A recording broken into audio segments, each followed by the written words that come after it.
Hi, my name is Rose, and I'm recording this off of my phone, but I decided to start a vlog because why not? Um, so yeah, I don't know exactly what to say. I'm Rose, I'm 27 years old, I live in Oregon, I've been through a lot of shit, and I am starting this channel to kind of talk about it. I've been drinking a little bit. Um, which is probably why I decided to record something for the internet. But who knows, you know? We'll see if it goes anywhere. So, let's see. I'm trans, if you couldn't already tell. I started transitioning in February of 2018, and um I've had a fucking crazy life. Um let's see. I was born in the country. No, I wasn't born in the country. I was born in town, but when I was about 12 years old, I moved out into the country. I'm getting all my facts wrong. It was 1999. I moved out into the country, so I must have been 7 years old. And um my childhood was interesting. I was homeschooled my whole life, except for 6th grade, but I can come back to that. I milked cows from the time I was 7 until I was like 21 or 22, and my cows are my pets, they're my babies, I fucking loved them.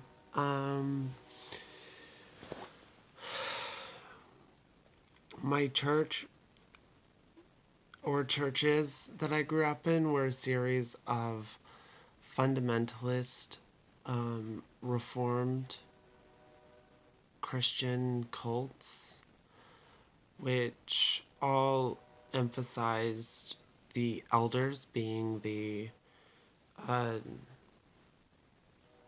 representatives of God, um, along with like the isolation and the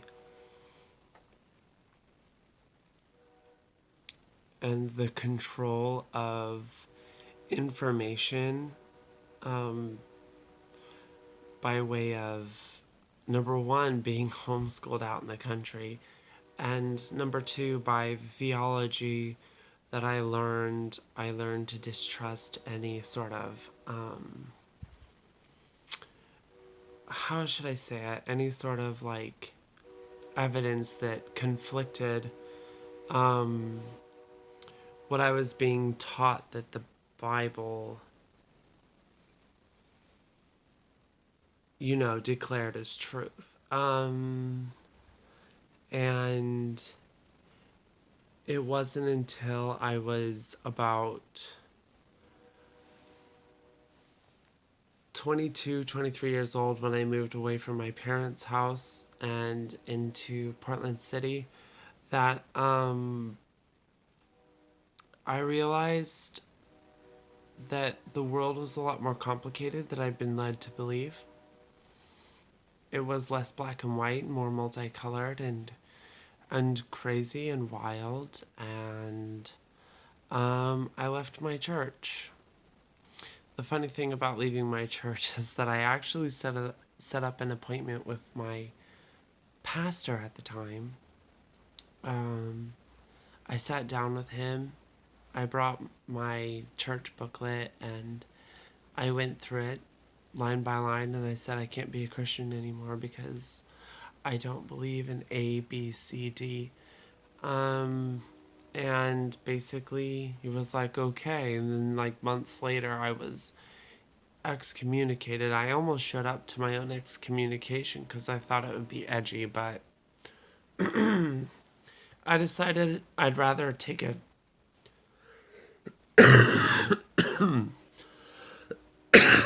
Excuse me. I decided I decided that I'd rather take the day going out into the woods and getting stoned. So with some friends. So that's what I did. High key a much better time than going to your own excommunication. Um let's see what happened next. I just like as far as gender stuff, because it really ties into all of this. Once I left my church, I finally realized that sin wasn't a consideration that I had to really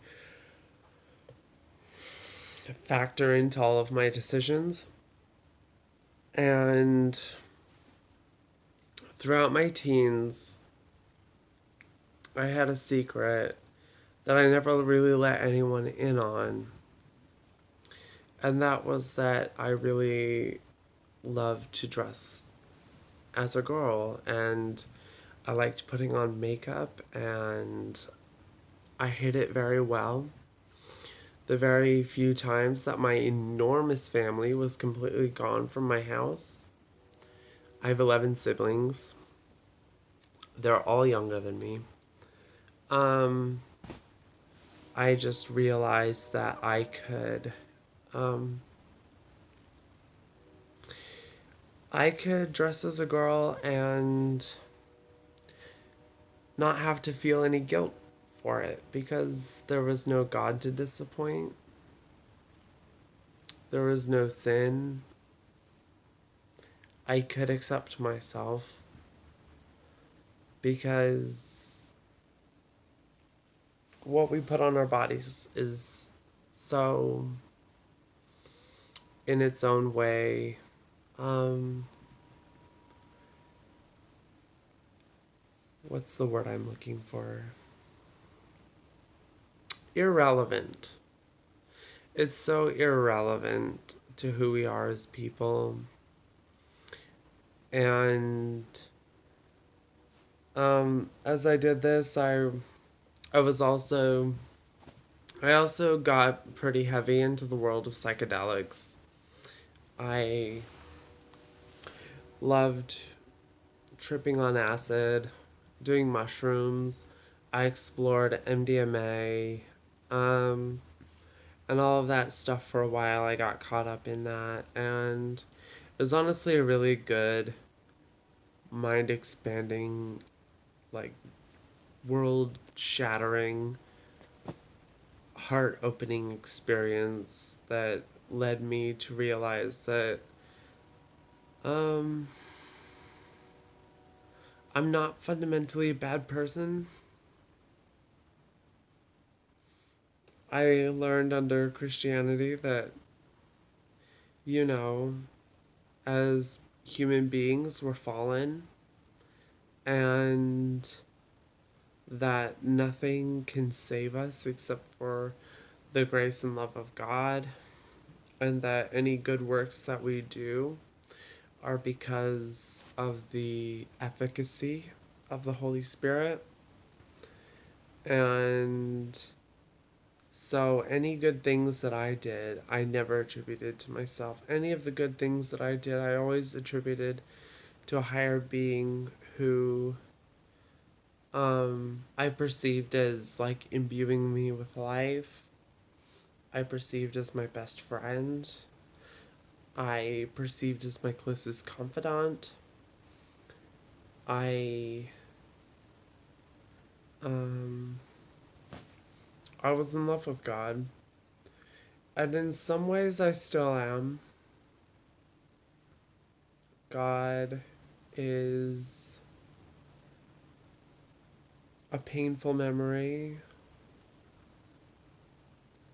I feel like I broke up with someone. I feel like I had my closest friend die. Um, and it really hurts still, even to this day, like when I think about it. I felt lied to, and I'm really glad I'm like not in that environment anymore because my relationship with God was toxic. As you can imagine, a relationship with anyone who makes you feel worthless without them, who makes you feel completely dependent upon them, who holds their gift over your head as a method of controlling your behavior, who um, who labels anything you do that they don't approve of as a character flaw. And I'm glad I left that all behind. However, it's very painful to keep living in a world where I feel like I can't have that back.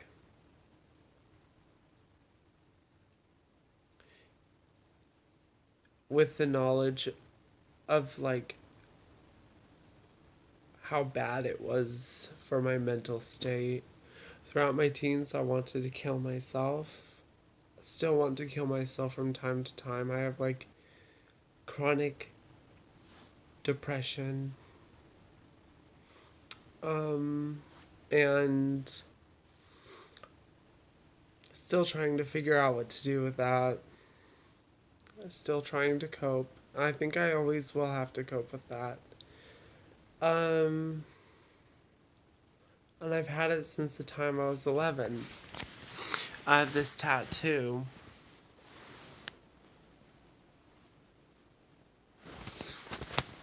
Which is something I used to draw in my journals throughout my teens. It means only that I was sad. And I tattooed that on myself with a sewing needle in the middle of the summer last year. Was it last year? Yeah, in the middle of the summer last year when I was having a total panic attack. It was very grounding and centering for me, um and it was about a month later when I realized that I've had depression for so long and that it was probably not going away.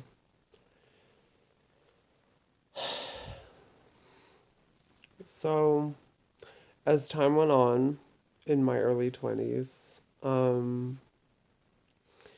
I increasingly, like, I did the whole gender fuck thing. It was honestly quite fun. I was messing around with makeup a lot. I was very bad at it. Um, and I grew a handlebar mustache. And I would wear dresses and skirts, and I shaved half of my head and I grew the other half long. And I called myself like a lesbian cowboy hippie, and that was kind of what I was going for. I feel like I hit the nail on the head. Um, I then met a girl that I really liked, and I moved to Michigan for 3 years, where the first year and a half was a struggle because here I was, a trans woman in a town that was known for KKK activity. It's like little town in the middle of Michigan, and um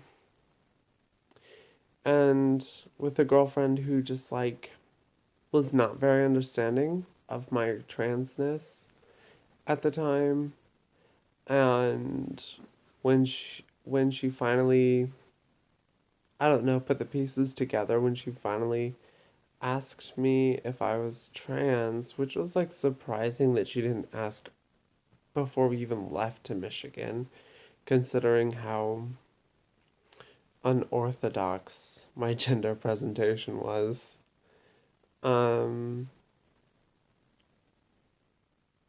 I struggled to I struggled to be myself for about half a year before I broke up with her, mostly because I thought in my mind it took me 25 years to come to the conclusion and the acceptance of my own transness, and so I thought you can't get over that in a day or a week or a month.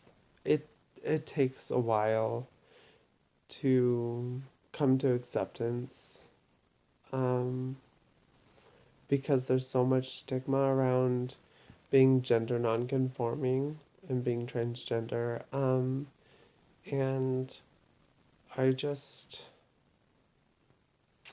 eventually I just realized that like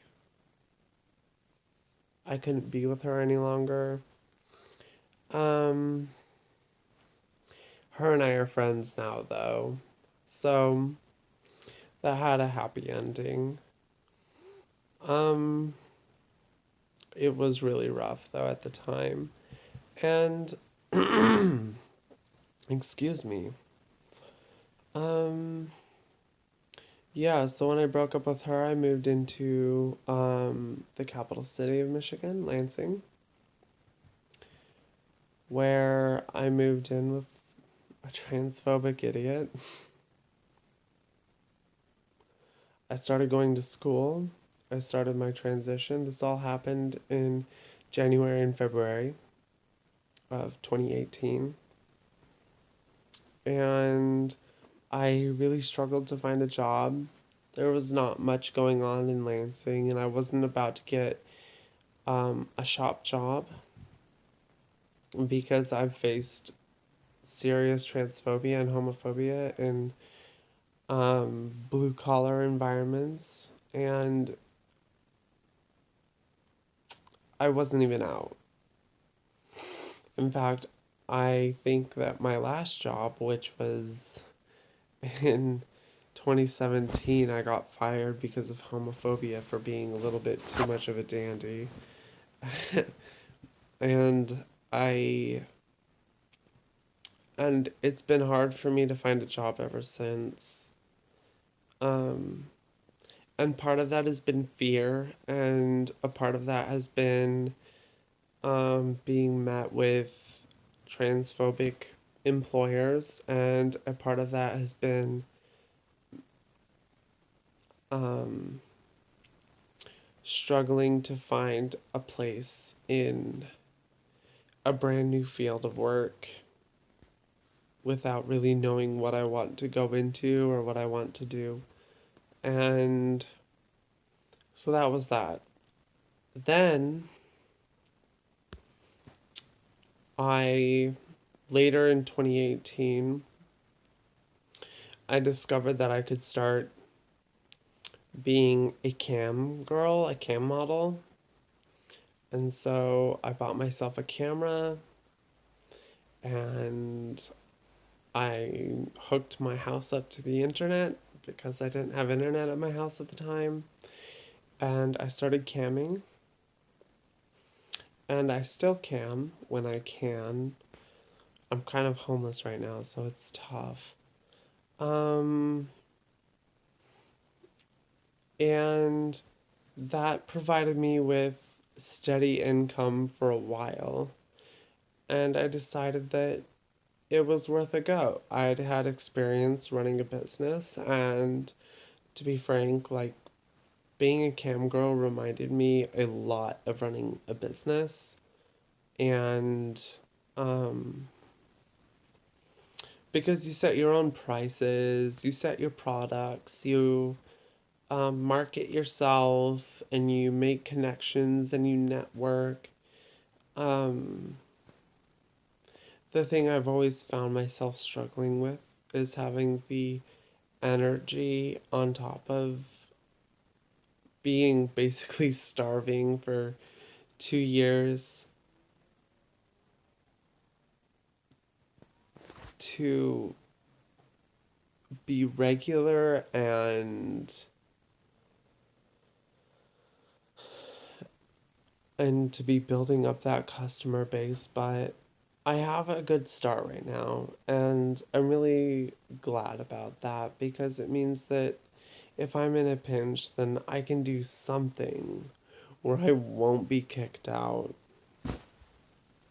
As much as it sucks, it's based on